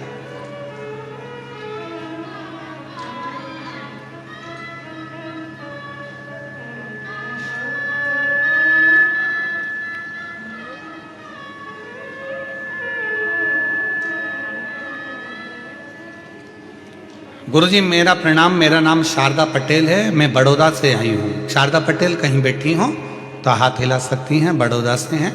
और मेरा मोबाइल नंबर ये है गुरुजी 2021 से कहीं बैठी हों शारदा जी पटेल तो हाथ हिला सकती हैं, आप ही हैं, आ जाइए, आ जाओ एक बेलपत्र। गुरुजी मेरी बेटी 2021 से अंदर से इतनी टूट चुकी थी कि उसका विश्वास हट गया था, सब कार्य में उसका मन हट गया था, बहुत हिम्मत हार गई थी। तब मैंने अपनी बेटी से कहा एक लोटा जल चढ़ा। वो सीहोर वाला बाबा कहता है एक लोटा जल सारी समस्या का हल है, कुछ ना कुछ तो होगा। मेरी बेटी कहती है क्या शंकर पर जल चढ़ाने से मेरे दुख समाप्त हो जाएंगे? क्यों नहीं। जब बाबा पत्र पढ़ता है तो बाबा के सामने जो पत्र आते हैं उसमें भी तो दुख कटता है। तू भी आस लगाकर जल तो चढ़ा। गुरुदेव मेरी बेटी ने कहा जब तू इतनी बड़ी बात कहती है माँ तो पहले सीहोर जाऊंगी, रुद्राक्ष लाऊंगी। सीहोर गई, रुद्राक्ष लाई। रुद्राक्ष को मेरी बेटी ने अपने गले में पहना और जो मेरी बेटी ने अपने गले में धारण करा उसमें इतना बल आ गया कि जो जो कार्य करती है मेरी बेटी के सारे कार्य सफल होना प्रारंभ हो गए। आज मैं बाबा को प्रणाम करने, एक लाइन लिखी है आप भी पढ़ो और उसको गुनगुनाओ, बहुत अच्छी लाइन है जो हम भी गुनगुनाते रहते कि लुटा दिया भंडार काशी और कर दिया माल काशी। क्या नहीं देता शिव, शंकर क्या नहीं प्रदान कर सकता? सर्वस्वता दे देता है, सर्वस्व।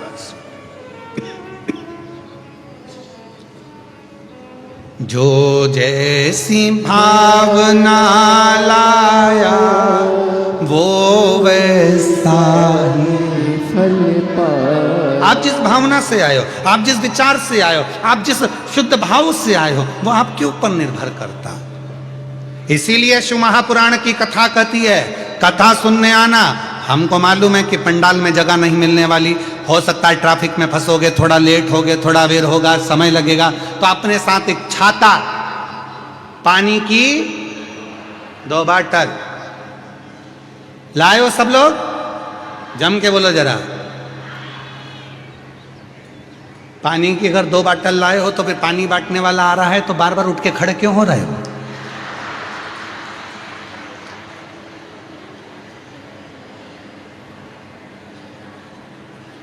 तुम टेंट के अंदर बैठे हो पंडाल में, पानी बांटने वाले से हाथ जोड़कर कहो धूप में बैठे हैं बहुत लोग, हजारों लोग धूप में बैठे हैं, एक काम करो ये पानी की बाटल हमें नहीं, वो धूप में जो बैठे हैं छाता भी नहीं लगा पाए हैं उनको ले जाकर बांटो, उनको दो। और जितने श्रोता शिव महापुराण की कथा को सुनने के लिए आ रहे हैं उनसे निवेदन है बिछाने का साथ लाओ, ओढ़ने का साथ लाओ, पानी की 2 बाटल लाओ और एक अपना टेंट अपने साथ, एक छाता अपने साथ लेकर चलो, छाता अपने साथ लेकर चलो। सुनो दिल से। और जितने बड़ौदा के श्रोता हैं जो सुनने वाले हैं उनसे निवेदन है जब कथा में आओ तो अपनी अड़ोसन पड़ोसन और पीछे वाली धड़ोसन के लिए थोड़ा थोड़ा थेपला,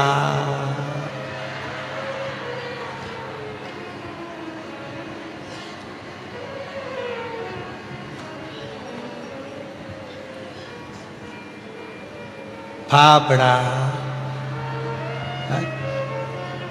जो भी तुम घर में बनाती हो भोजन आदि को थोड़ा अपने शिव भक्तों का मुख झूठा कराने के लिए अवश्य लेकर चलो। कहते हैं शिव महापुराण की कथा में केवल श्रोता नहीं आते, शिव महापुराण की कथा में 33 कोटि देवता सुनने के लिए आते हैं। उनका मुख झूठा, उसका फल है, उसका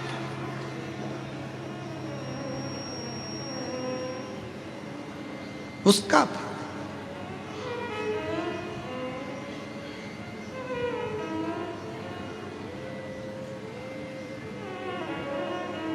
शिव कथा कह रही है भगवान शंकर का चरित्र का।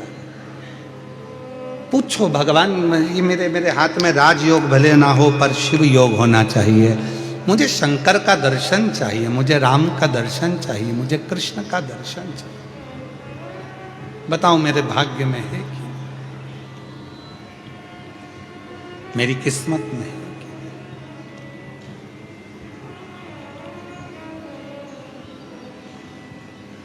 और लिखन वाले तू हो के दयाल लिखना, लिखण वाले तू हो के दयाल लिखना, मेरे हृदय अंदर शिव जी का नाम लिखना, मेरे हृदय अंदर शिव जी का नाम।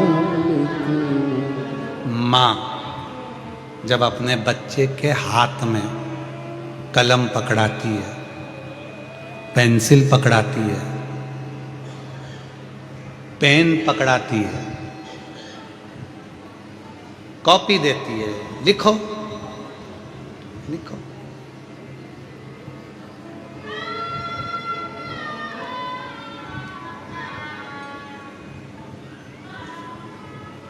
बच्चे को लिखना आता है? पहली बार जम के बोलो जरा, सबसे पहली बार बच्चे के हाथ में माँ ने कलम पकड़ाया, पेन पकड़ाया, बच्चे को लिखना आता है? नहीं। पेन पकड़कर क्या करता है? सीधी सीधी रेखा खींचता है, लाइन खींचता है, सीधी सीधी। उसको लिखना नहीं आता। फिर क्या होता है? जब वो लाइन खींचना चालू होता है तो माँ उसका हाथ पकड़ती है, फिर उसी लाइन पर माँ उससे अक्षर लिखवाती है। बोलो सही है कि गलत है?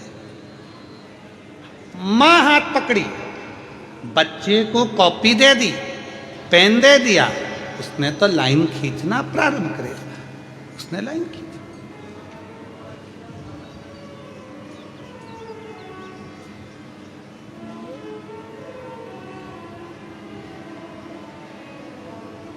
माँ ने हाथ पकड़ा और उसको खिंचाना प्रारंभ करा।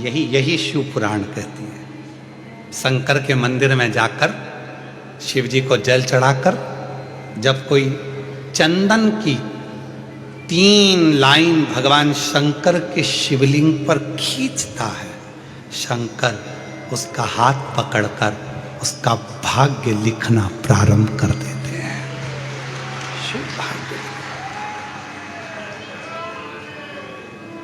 अब कई लोग कहते हैं कि हम एहसान कर रहे हैं, हम मंदिर जाते हैं, शंकर का श्रृंगार करते हैं, शिव जी के मंदिर में जाकर शंकर जी को त्रिपुंड लगाते हैं। नहीं, आप बच्चे हो, आपको हाथ में कलम पकड़ा दी गई है और आपको लिखना नहीं आता, आप अपना भाग्य नहीं लिख सकते, तो शंकर के मंदिर में जाकर जब आप अपनी उंगली की 3 रेखाएं खींचते हो, यहां तक शिव पुराण कहती है अगर चंदन नहीं है, अबीर नहीं है, गुलाल नहीं है, रोली नहीं है, कुछ भी तुम्हारे पास में नहीं है, शंकर जी को तुमने जल चढ़ाया, जल चढ़ाने के बाद अगर चंदन रोली हल्दी कुछ नहीं है तो भी अपने हाथ की 3 उंगलियों से शंकर के शिवलिंग पर जब आप 3 रेखाएं दिल से, हृदय से, भाव से बनाते हो तो भी शंकर भगवान हाथ पकड़कर तुम्हारे भाग्य की रेखा बनाना प्रारंभ कर देगा। भाग्य की रेखा, भाग्य की रेखा बनाना प्रारंभ कर देता शिव। रोती नहीं बेटा, आंसू पोछो, ले आंसू पोछो बेटा, आंसू पोछो। हिम्मत टूट चुकी थी इसकी, हर जगह से हार गई थी, इतनी दुखी हो गई थी कि शरीर भी रखूं कि ना रखूं, पर रोती नहीं बेटा। बेटा आंसू पोछ, आंसू पोछ, आंसू पोछ बेटा, बाबा है सब। इतनी टूट चुकी थी कि बाबा ने फिर गई सीहोर, रुद्राक्ष मांग कर लाई, कंकर शंकर पूजी आई, गले में धारण कर लिया। बस अब बाबा के भरोसे रहती है, इतनी हिम्मत आ गई कि दुनिया से लड़ सकती है और आगे बढ़ सकती है। खुश शिव शिव।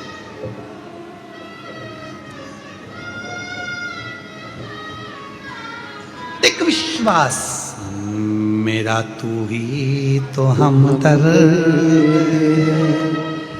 जिसे हर दर्द कहता हूँ। मेरा तू ही तो हमदर्द है, जिसे हर दर्द कहता हूँ। दुनिया के आगे प्रभु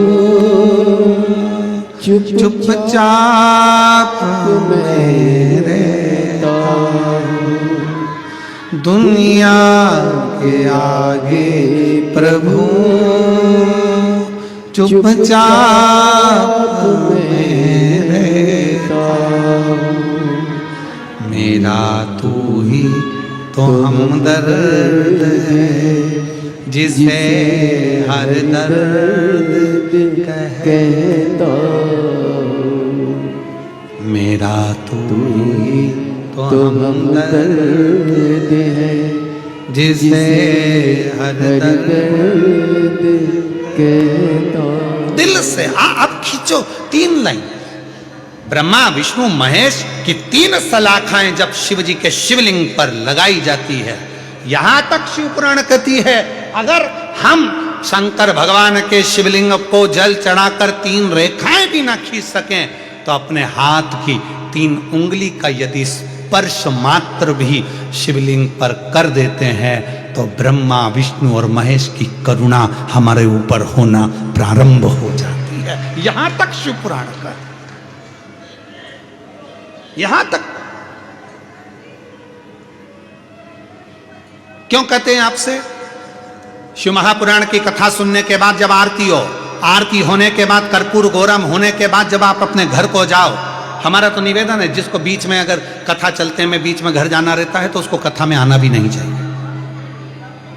अगर आपको कथा के बीच में उठना है, घर जाना है, हाँ नहीं मैं 1 बजे से 4 बजे तक कथा है, मुझे 3 बजे घर जाना है, तो कथा में मत आओ। आप अपने घर पे टीवी में कथा सुनो, अपनी जिंदगी का आनंद पाओ।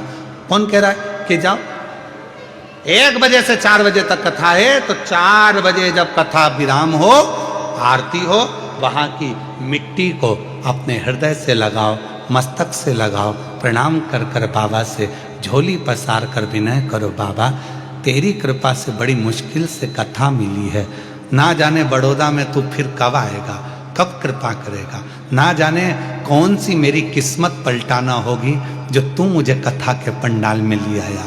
अगर तू नहीं बुलाता तो मेरे घर में कोई ना कोई उलझन आ जाती, नहीं आ पाती, कोई विवाह शादी में चली जाती, कोई टेंशन में पड़ जाती, कथा में नहीं पहुंच पाती। पर तूने मुझे बुलाने के लिए सारी चिंताएं समाप्त कर दी और मुझे बुलाया है।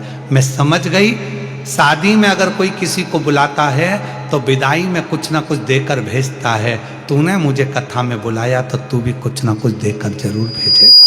ये निश्चित है। मैं आई हूं तेरे आश्रित होकर, तेरे भरोसे होकर, तुझ पर तड़ा कर कर, तेरे पर विश्वास कर कर मैं तेरे पास पहुंची हूं, और ये पक्का भरोसे से कहती हूं, मेरा तू ही तो हमदर्द है, जिसे हर दर्द कहता। नहीं आती बच्चों को लिखना नहीं आता, पर लाइन खींचना तो आता है। बच्चा दीवार पे लाइन खींच देता है, बच्चा कॉपी में लाइन खींच देता है, माँ हाथ पकड़कर उस बच्चे को लिखना सिखा देती है। उसी तरह जो शंकर के मंदिर में जाकर 1 लोटा जल चढ़ाना प्रारंभ करता है, 3 रेखाएं खींचना प्रारंभ करता है, चंदन लगाकर त्रिपुंड बनाना प्रारंभ करता है, बाबा उसके भी जीवन में सुख हाथ पकड़कर देना प्रारंभ कर देता है। सुख देना, प्रसन्नता देना।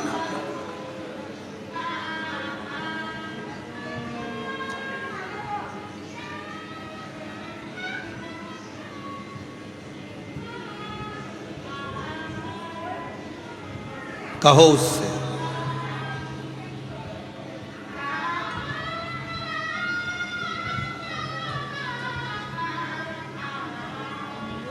एक पत्र में एक बहन जी ने लिखा है, जलपा बेन गोहिल, जल्पाबेन गोहिल। चलो जरा पढ़ के बताओ। जल्पाबेन गोहिल कनराज पंचमहाल गुजरात से हैं। कहीं बैठी हों, आप ही हैं? हाथ हिला दो एक बार। हाँ हाँ, वापिस हाथ हिला दो एक बार। जल्पाबेन गोहिल कणाज पंचमहाल गुजरात से हैं।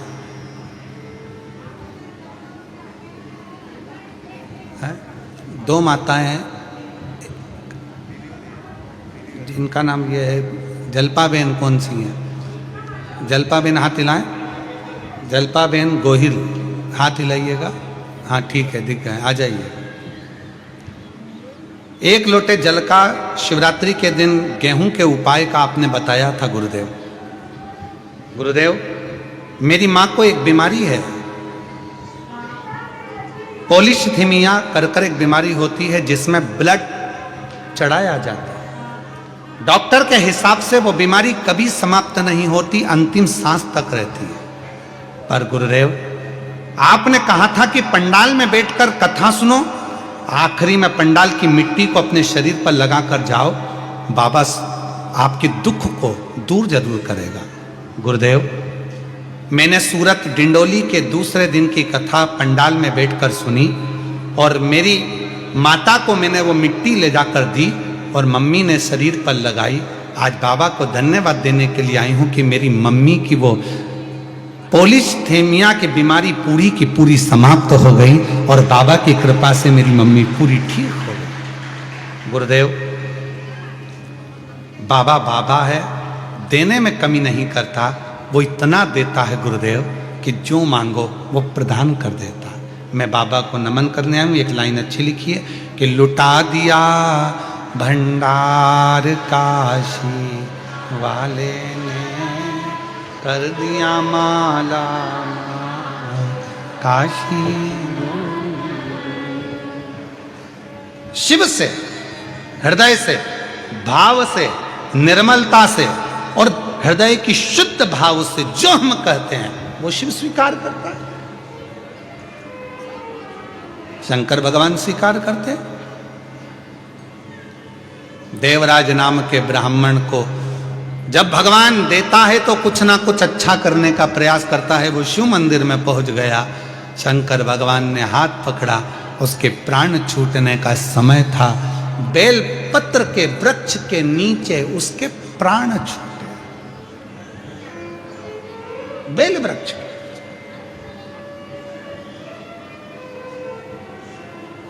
शिव महापुराण की कथा कहती है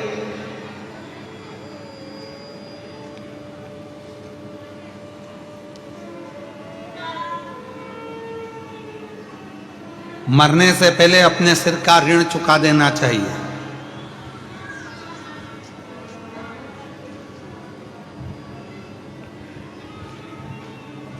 मरने से पहले अपना एक ऋण सिर पे लेकर मत जाओ, सारे ऋण चुका दो। निवेदन है, तुम्हारे मरने पर तुम्हारे अंतिम संस्कार में जितनी लकड़ी लगे कम से कम उतने पेड़ पृथ्वी पर लगाकर तो जाओ, उतना वृक्षारोपण कर कर तो जाओ। मरोगे, चिता में अग्नि लगेगी, अग्नि के लिए लकड़ी चाहिए। कितने पेड़ों की लकड़ियां तुम्हारे शरीर को जलाएगी। कम से कम एक काम करो, जो महाशिवरात्रि आ रही है 15 फरवरी को, उस दिन उस शिवरात्रि को ग्रीन शिवरात्रि के रूप में मनाएं और एक एक वृक्ष सब लगाएं। आप सबसे निवेदन है उस शिवरात्रि का नाम ग्रीन शिवरात्रि रखो। ग्रीन शिवरात्रि, वृक्षारोपण करो, बेल वृक्ष लगाओ। बेलपत्री का वृक्ष नहीं मिले तो कोई दूसरा वृक्ष लगाओ, पर लगाओ तो वृक्षारोपण। हाय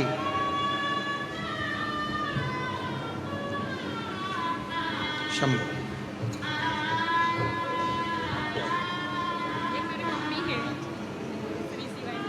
और मेरे 2 बच्चे हैं, उसमें लिखा है एक एसएससी में 95% आए।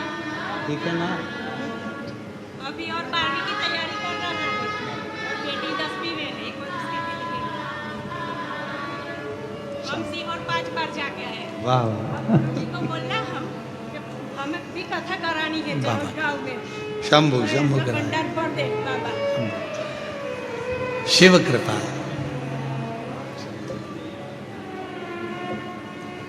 यही माता जी को तकलीफ थी, जिसमें शरीर को ब्लड लगता रहता था। शिव की कृपा से अब पूर्ण तरह से स्वस्थ है। शिव की करुणा है। एक बार जोरदार ताली बजाकर साधु शिव तत्व शंकर। बेलपत्र के वृक्ष के नीचे देवराज के प्राण छूटे, शिव धाम चले गए। अगला वर्णन आया है एक बिंदुक नाम का ब्राह्मण, जिसकी पत्नी का नाम था चंचुला देवी। बिंदुक भी प्रेत योनि में पड़ गया था। गलत कृत्य करने के कारण जब प्रेत की योनि में पड़ा तो धर्म पत्नी चंचुला ने काशी की यात्रा करी। शिव जी की पवित्र कथा उसके कानों में पड़ी। उसके प्राण छूटे तो पार्वती जी की सहेली बन गई।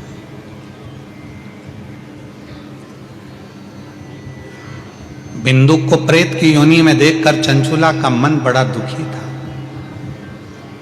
मेरे पति को मुक्ति कैसे मिले, मोक्ष कैसे मिले? कहा एक साधन हो सकता है। पार्वती जी ने कहा यदि तुम अपने पति की मुक्ति के लिए, मोक्ष के लिए शिवपुराण की कथा को श्रवण करोगे, भगवान शंकर की कथा को सुनोगे, तो तुम्हारे पति के मुक्ति जरूर। कथा कौन सुनाए? शिव कथा शंकर भगवान का कोई शिव भक्त शिव की कृपा से अगर जन्म लेता है और शिव कथा सुनाता है तो कथा सुख प्रदान करने वाली होती है। तो कथा कैसे सुने, कौन सुनाए? तो कहा शंकर भगवान के एक परम प्रिय भक्त हैं जिनका नाम है तुमरुका। तुमरुका ऐसे तुमरुका जी हैं जिनका शरीर मनुष्य का है और मुख घोड़े का है। एक हाथ में करताल, एक हाथ में वीणा लिए हुए हैं और शिव जी के नाम का गुणगान करते रहते। तुमरुका जी को लोग दक्षिण में मंदिर के दरवाजे पर एक साइड नारद जी की मूर्ति, एक साइड तुमरुका जी की मूर्ति का दर्शन आप लोग करते हैं।